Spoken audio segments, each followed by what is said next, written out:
My regards to all chairpersons and my many thanks to the organizers of Spark 2021 for providing me with this opportunity to interact with you all. And so I'll start with the session. All the good questions are always a backbone of the evidence-based medicine. And with respect to our topic today, the issue is all the good questions which should come, like, should I give this patient more fluids? Will this patient improve hemodynamically in response to the fluids? Does my fluid bolus likely to augment cardiac output and thereby any improvement in tissue perfusion? Does my patient really needs fluid? How much and how long? So these questions need to be addressed, and for that we will continue with discussion of the topic. In more than 50% of critically ill hypotensive patients, fluid boluses usually fail to augment the perfusion. Hypovolemia is not the only cause for hypotension, whereas under-resuscitation results in inadequate organ perfusion. Accumulating data suggests that over-resuscitation increases the morbidity and mortality of critically ill patients. And we will see that in our next few slides how. So how do we define what is volume responsiveness?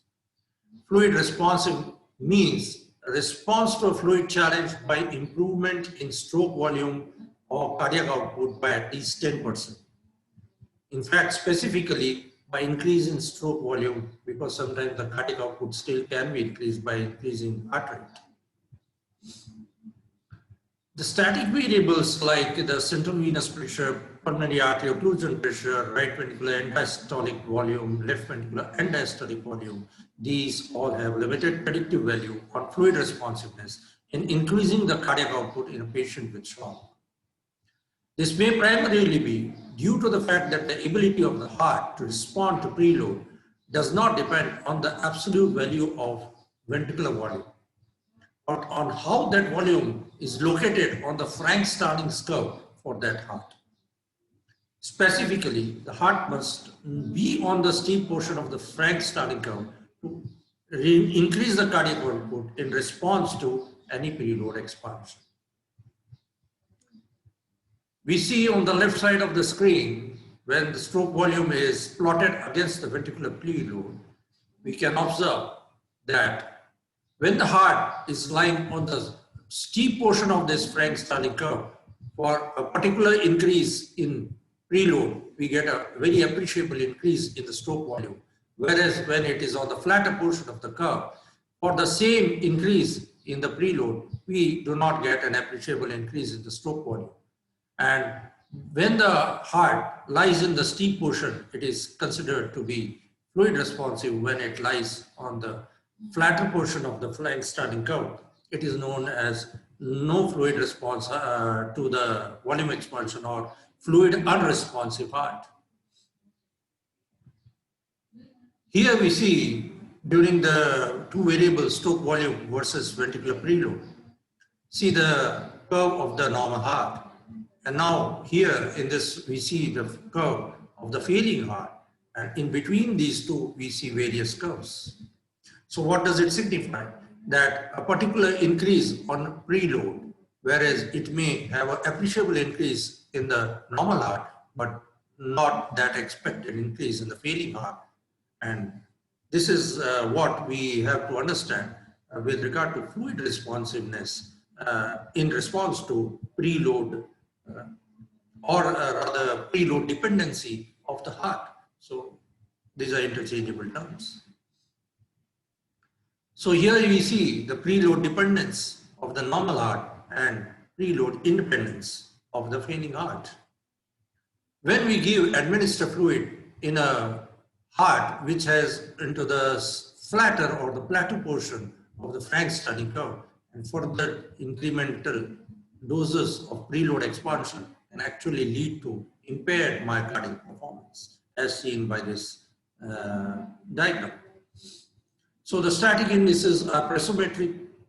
Indices are central venous pressure and pulmonary occlusion pressure, whereas the volumetric indices are right ventricular and left ventricular end diastolic volume and global end diastolic volume and intrathoracic blood volume.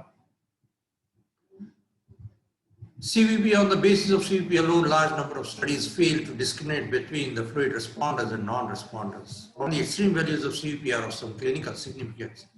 Degree of hypovolemia does not correlate with CVP. Factors which increase intramural and transmural pressures can affect the central venous pressure, like pump failure, valvular diseases, dysrhythmias, positive pressure ventilation, peak end expiratory pressure, pneumothorax, asthma, etc. Of course, it needs invasive line too. More than 100 studies have been published to date that have demonstrated no relationship between the CVP and fluid responsiveness in various clinical settings. For long, pulmonary artery occlusion pressure has been considered as the gold standard for determination of LV preload. This also needs invasive pulmonary artery catheter, but the limitation is that it has been found or observed that it is no better than CVP in predicting preload responsiveness. Recent studies have clearly demonstrated that pulmonary artery occlusion pressure is a poor predictor of volume responsiveness. It suffers many of the limitations of the central venous pressure. So why dynamic assessment? More than 50% of ICU patients suffer from iatrogenic harm with respect to fluids, interventions, polypharmacy, irrational antibiotics. More evident clinical signs and symptoms are seen after only established florid organ dysfunction, which might bring poor clinical outcomes, like fluid overload, gut and organ edema, etc. In the early course of organ dysfunction, clinical signs and symptoms are subclinical and very subtle. This emphasizes the need for constant and dynamic assessment to find optimal goal-directed fluid therapy. And this is why we need dynamic assessment. Fluid resuscitation is based on downstream parameters of microcirculation. When they are based alone on these parameters like serum lactate or central venous oxygen saturation, it may be harmful. Why? Because normalization or decay to baseline of these parameters happen long after actual organ recovery happened. And during that time, if you continue with fluid resuscitation to normalize these parameters, it might result in tissue edema and organ dysfunction.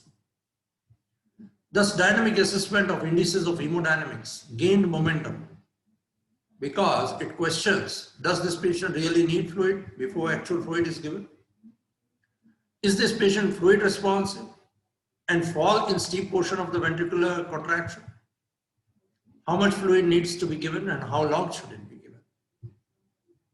So this is why we need dynamic assessment, because dynamic assessment is able to answer these queries.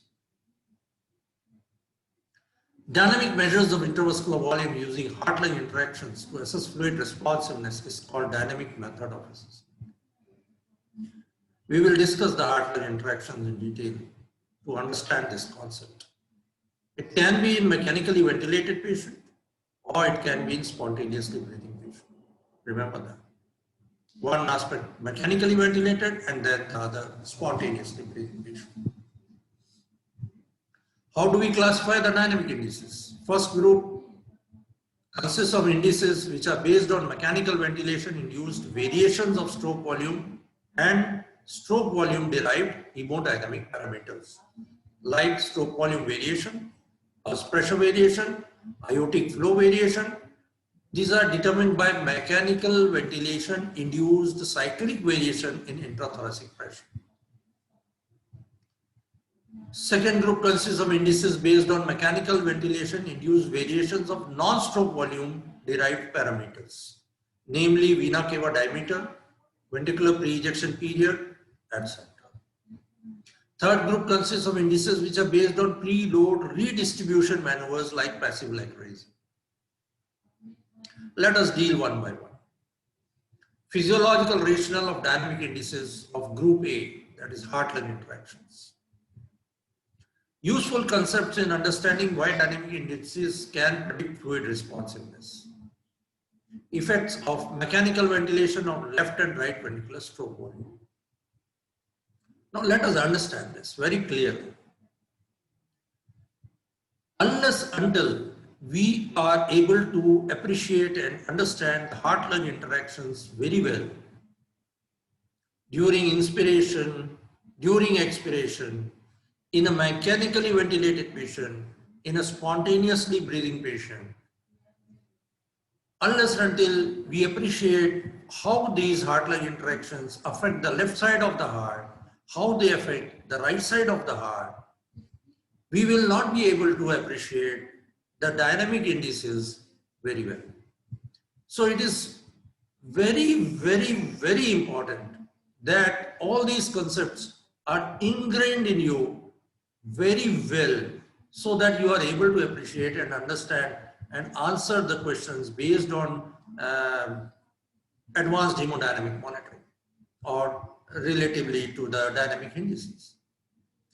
It is very important. That's why at various points it is possible during this course of 3 lectures, I may be repeating these concepts in one way or other whenever we are dealing with a relevant topic, so that your concepts are very clear, and it needs to be very clear. During mechanical inspiration, right ventricular stroke volume decreases. At the same time, the left ventricular stroke volume increases. Now, opposite phenomenon is observed during expiration. Physiologically observed in all patients, but they are much wider in hypovolemic states.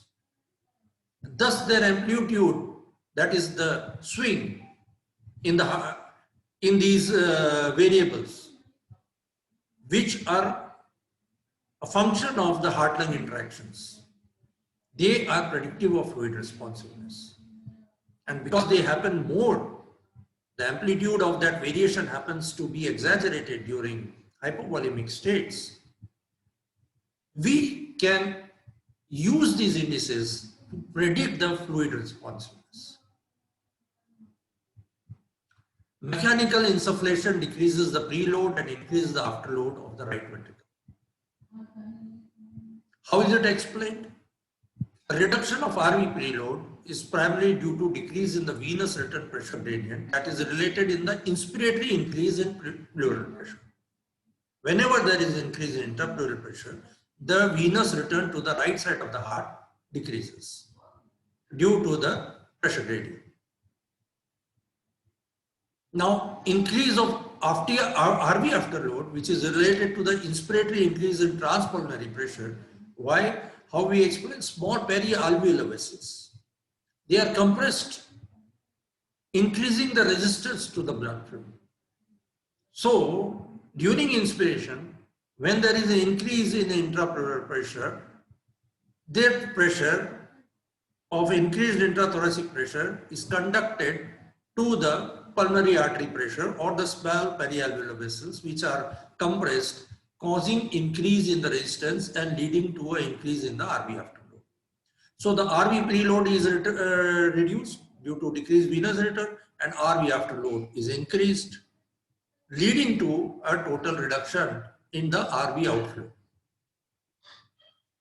So, or RV stroke volume. Now this is minimum, that is the RV stroke volume, then because of this phenomenon is minimum at the end of the inspiratory period or at the peak of the inspiration, you can say, or at the end of the inspiratory period. It's a cyclical, and then during expiration the reverse will happen. So during mechanical inspiration, the left ventricular stroke volume increases, right ventricular stroke volume decreases, but the left ventricular stroke volume increases, resulting in delta up, that is the inspiratory increase of systolic arterial pressure. Left ventricular stroke volume increases, resulting in increase in systolic arterial pressure. The change or the fluctuation or the exaggerated increase in systolic arterial pressure is called the delta, which we'll discuss in detail again. Inspiratory increase of left ventricular stroke volume, how do we explain that? increase in transpulmonary pressure. During mechanical inflation, it exerts a squeezing effect on the pulmonary capillary blood, which is emptied into the left atrium, which increases the LV preload, right? It increases the LV preload because the blood flow more in the LA flows into the LV, so the preload of LV is increased. And a decrease in LV afterload. How? Whenever ITP increases, intrathoracic pressure increases, LV transmural pressure is reduced. So LV afterload is reflected as LV wall stress. LV wall stress is equal to transmural pressure into LV radius. So whenever transmural pressure is reduced, which is multiplied by LV radius, ultimately the LV wall stress or the LV afterload is reduced. In this respect, remember this, in this respect, the mechanical inspiration can be compared to a LV assisting device in situations where LV contractility is reduced. We will further discuss with example. What happens during inspiration? In a mechanically ventilated patient, when there is positive intrapleural pressure, the difference between the aortic pressure and the intrapleural pressure, what we call as transmural transaortic pressure, which is the one which signifies the afterload to LV, that decreases. The transmural transaortic pressure, which signifies the LV afterload, this decreases. During inspiration, it decreases. During expiration, it increases. Say, for example, during expiration, the aortic pressure is 100 millimeter mercury. Intrapleural pressure during expiration is minus 10 millimeter mercury. So transmural pressure would be 100 minus 10 is equal to 100 plus 10 is equal to 110 millimeter mercury. So 110 millimeter mercury would be the afterload to the LV. Now during inspiration, aortic pressure same 100 millimeter mercury. Intrapleural pressure is plus 10 millimeter mercury because of the increased intrathoracic pressure or positive intrapleural pressure. So transmural aortic pressure would be 100 minus 10 millimeter mercury, which is 90 millimeter mercury. So afterload reduction during inspiration, again remember, during inspiration in a mechanically ventilated pressure would be 110 minus 90, that is 20 millimeter mercury. So afterload reduction is 20 millimeter mercury. So this is how we understand that there is an afterload reduction of LV during inspiration and after preload increase of LV during inspiration by squeezing of pulmonary veins. This is how there is an improved stroke volume or increased LV stroke volume during inspiration. So during mechanical expiration, opposite hemodynamic events occur. The right ventricular stroke volume increases because venous return increases during expiration and RV afterload decreases. And the left ventricular stroke volume decreases during expiration, which is responsible for delta down or the expiratory reduction in systolic arterial pressure. So this is the influence of volumic state on heart-lung interaction and how the volumic state will have this influence on interactions. Let's see one by one. If delta down, the systolic pressure variation, right? The pulse pressure variation and the stroke volume variation, they are enhanced. The variation is enhanced when in delta down. When in delta down, these variations are enhanced. They indicate a state of fluid responsiveness. In hypovolemic patients, the SVC, the superior vena cava, collapses on mechanical infusion, determining huge oscillations in the right ventricular stroke volume and left ventricular stroke volume and arterial pressure. After adequate infusion, fluid infusion, the above response is abolished, leading to increase in the cardiac output. So it signifies that whenever there is a delta down, when these variations are enhanced, that indicates a state of fluid responsiveness. You give fluid, the delta down response is abolished. And at the same time, we see that there is an improvement in the cardiac output. So pulse pressure variation derived from analysis of the arterial waveform, stroke volume variation, which is derived from pulse contour analysis. Remember these terms. That's why I marked that in red. The technology is in red. The PPV uses the technology of arterial waveform, and the stroke volume variation uses the technology for pulse contour analysis, which we can get from the PICO monitors. And the variation of the amplitude, so this stroke volume variation and the variation of the amplitude of the pulse oximeter plethysmographic waveform, they are demonstrated to be highly predictive of fluid responsiveness. These are all dynamic indices: PPV, SVV, oximeter plethysmographic waveform changes. They are all dynamic indices, and so we use them to predict the fluid responsiveness. Again, remember the term. The predictiveness of fluid responsiveness means probability. It is just that signifies that, okay, it is probable that infusion of fluid will help the heart improve the cardiac output. It does not mean fluid response means increase in cardiac output of at least 10% or stroke volume of at least 10% by infusion of fluid. That is fluid response. But fluid responsiveness is probability that the heart may respond with increasing the stroke volume on volume expansion. We have already observed preload dependence of ventricle only in the steep portion of the Frank-Starling curve, which is dependent on ventricular contractility. If mechanical ventilation induced preload variation causes wide oscillations in stroke volume and arterial pressure, this suggests that both the ventricles are working on the steep portion of Frank-Starling curve and will presumably increase stroke volume and thus the cardiac output in response to volume expansion. The inspiratory reduction in RV ejection leads to a decrease in LV filling after a phase lag of 2 to 3 heartbeats because of the long blood pulmonary transit time. Thus, the LV preload reduction may induce a decrease in LV stroke volume, which is at its minimum during expiratory period, when conventional mechanical ventilation is used. The cyclic changes in RV and LV stroke volume are greater when the ventricles operate again on the steep portion of the rather than the flat portion of the Frank-Starling curve.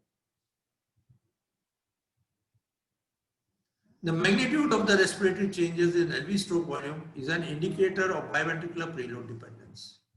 With remarkable consistency, a variation of greater than 12 to 13% has been reported to be highly predictive of volume responsiveness. Multiple times I am repeating the same concept so that it is ingrained. D. Baker and colleagues evaluated the influence of tidal volume on the ability of the PPV to predict fluid responsiveness. For accuracy, reproducibility, and consistency, they suggested that the tidal volume be increased to 8 to 10 ml per kg ideal body weight before and after a fluid challenge. This is for practical application. Which non-invasive technique we can use? The pulse oximeter plethysmographic waveform. This differs from the arterial pressure waveform by measuring volume rather than pressure changes in both the arterial and the venous vessels. As an extension of pulse pressure analysis during mechanical ventilation, the dynamic changes in both the peak and the amplitude of the pulse oximeter plethysmographic waveform, these have been used to predict fluid responsiveness. The pleth variability index is an automated measure of the dynamic change in the perfusion index that occurs during a respiratory cycle. The perfusion index is the infrared pulsatile signal indexed against the non-pulsatile signal and reflects the amplitude of the pulse oximeter waveform. So the pleth variability index correlates closely with the respiratory induced variation in the plethysmographic and arterial pressure waveform and can predict fluid responsiveness non-invasively in mechanically ventilated patients. So this is a flow diagram, a chart which is plotted against the background of the mechanical ventilatory cycle. See, during this is the inspiratory phase and the expiratory phase. Here we can see in the inspiratory phase the increase in interpulmonary pressure and increase in transpulmonary pressure, increase in pleural pressure. The increase in pleural pressure leads to decrease in the RV play load and decrease in LV after load. Whereas increase in transpulmonary pressure, it leads to increase in RV after load and leads to increase in LV preload. We have discussed the physiology behind that. So the result of decrease in RV preload and increase in RV after load ultimately leads to decrease in RV stroke volume and increase in LV stroke volume at the peak inspiration period, right? So the pulse pressure is maximum at the end of inspiration. After the blood pulmonary transit time, we get a decrease in LV preload and decrease in LV stroke volume. So here the pulse pressure is minimum during the expiratory period. So these are the systems allowing for monitoring of dynamic parameters of fluid responsiveness. So systolic pressure variation, it can actually be eyeballed accurately also, but pulse pressure variation cannot be eyeballed. It requires some of the monitors which we have mentioned here in this table. We can see Litco and Pulsioflex, like that. Philips interview monitors. Stroke volume variation again requires monitors like Litco, Pulsioflex, Vigilio flow track. It can be used, EV1000 volume view, and pleth variability index, which can be monitored by Massimo radical and passive like raising, which we will discuss later. It can be demonstrated with esophageal Doppler or Pico Plus or Vigio flow track. So coming to these group A indices, which are based on mechanical ventilation induced variations of stroke volume and stroke volume derived parameters. What is delta down? Is the difference between the apneic and the tele-expiratory systolic arterial pressure. Systolic arterial pressure apnea minus systolic arterial pressure expiration. Delta up is the difference between systolic arterial pressure at inspiration minus the systolic arterial pressure at apnea level. And systolic pressure variation, systolic arterial pressure inspiration minus systolic pressure, arterial pressure expiration. So they require invasive arterial pressure monitoring and dedicated monitors, all three. Pulse pressure variation is PP max minus PP minimum divided by the average of the two multiplied by average. Required invasive arterial pressure monitoring and dedicated monitor. Stroke volume variation similarly SV max minus SV minimum, this is a little misprint here. Then the mean of the two multiplied by 100 requires PICO or LITCO. Peak aortic flow velocity, VPK maximum minus VPK minimum divided by the mean multiplied by 100 requires a trans-esophageal echo. And peak and another we can use is the esophageal Doppler. So let us see. Let's discuss difference between apneic and tele-expiratory systolic arterial pressure is the delta down. And here we can see in this graph, this is the maximum during the inspiration phase, the arterial pressure. So we get, this is the minimum of systolic arterial pressure during expiration. Okay, and the systolic arterial pressure during apnea, this is the expiratory hold. So this is the apnea phase and we get the systolic arterial pressure apnea. So the systolic arterial pressure apnea, this one, minus systolic arterial pressure expiration, this one, that makes the delta down. It needs an arterial waveform and dedicated monitor and has demonstrated the best predictive value for fluid responsiveness. Remember this for your MCQs. And in this same chart, we can see, appreciate the systolic arterial pressure maximum in the inspiration phase minus the systolic arterial pressure of apnea that makes the delta up. So that is the delta up, the difference between SAP inspiration minus SAP apnea. It does not predict the fluid responsiveness. Remember this, delta down is the best predictor of fluid responsiveness. Delta up is not the best predictor of fluid responsiveness. Significant delta up demonstrates that in heart failure states, mechanical insufflation has an enhancing effect on cardiac output. Remember when I had mentioned that it can, in mechanical inflation, can function as a LVAD in heart failure states. This is what I wanted to say. And delta signifies that if there is a significant delta up demonstrated or observed in any patient on advanced hemodynamic monitoring, we can conclude that mechanical insufflation can have an NCP effect on the cardiac output of this particular failing heart. So we will not guide ourselves with delta up with regard to fluid responsiveness. But in a failing heart, we can decide, okay, yes, this patient will be benefited. So let us continue with the mechanical ventilation till the heart responds or recovers from the failure. Enhancing, why this happens? It happens because of the enhancing LV preload by squeezing the pulmonary capillaries and decreasing the LV workload acting as LVAD. So SPV during mechanical ventilatory cycle is the sum of delta up and delta down. So as we see here, delta up plus delta down, that makes the systolic pressure variation, inspiratory phase minus expiratory phase. Slightly it is less reliable than delta down, and pulse pressure variation for predictive fluid responsiveness. PPV is the arterial pulse pressure variation during mechanical ventilatory cycle. PP max minus PP minimum divided by the average value multiplied by 100 gives you the pulse pressure variation in percentage. This is during inspiration. Then the expiratory phase, you get PP max, and you get, this is the PP max. This much is the PP max, and this is the PP minimum. 12% is the threshold. It has shown as a sensitivity of 90%.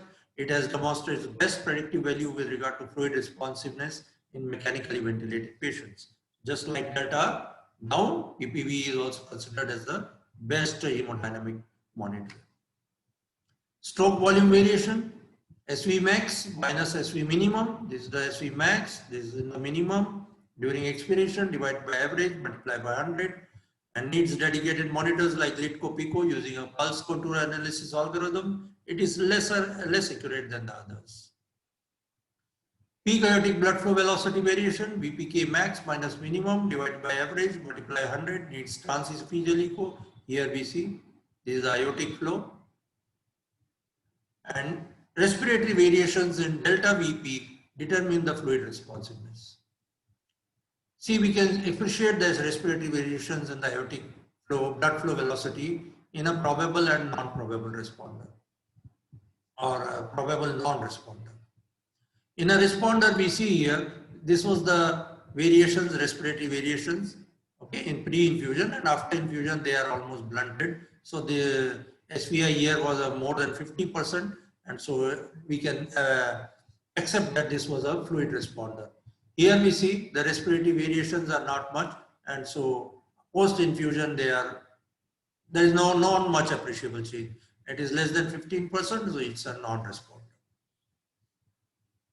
This chart shows same PP max and SV max, and I think it's plotted against the airway cycle. So this is the inspiration, the expiration, and the blood pulmonary transit time. We have already discussed this. We can skip these. So why PPV is better predictor than the stroke volume derived variables? Other, inspiratory increase in pleural pressure leads to increase in extramural pressure, right? So this leads to equal increase in systolic pressure and diastolic pressure, right? So the increase in systolic pressure variation can be seen with equal increase in systolic pressure and diastolic pressure, but isolatedly there will be increase in systolic pressure, but since there is an equal increase in diastolic pressure, there won't be change in the pulse pressure variation. Clear? There is an inspiratory increase in pleural pressure, increase in extramural pressure, equal increase in systolic or diastolic pressure. Increase in systolic pressure will lead to increase in systolic pressure variation. But since there is also increase in diastolic pressure, there would be change in PPV unless until the patient is hypovolemic. In hypovolemic, these will be exaggerated. So that exaggeration will be reflected as fluid responsiveness. That exaggeration we can interpret as fluid responsiveness. There we can get an appreciable change in pulse pressure variation. What are the limitations? In cardiac rhythm is regular, arterial pressure, stroke volume, aortic flow vary beat to beat, and it is impossible to measure the respiratory variation if the cardiac rhythm is irregular. So that is a limitation. The patient is spontaneously breathing, pressure gradients are altered, and ventilation-derived indices become unreliable in predicting fluid responsiveness. Majority of studies use a tidal volume of 8 ml per kg. Differences in tidal volume can affect the predictivity and threshold of the indices. So finally, clinical conditions like RV failure, in spite of an enhanced delta down, stroke volume cannot be increased by fluid infusion because the RV is already failing. So there also it is a limitation. And noradrenaline infusion can enhance the systolic pressure variation and pulse pressure variation independently from volumic state. So that is also a limitation. Thank you very much.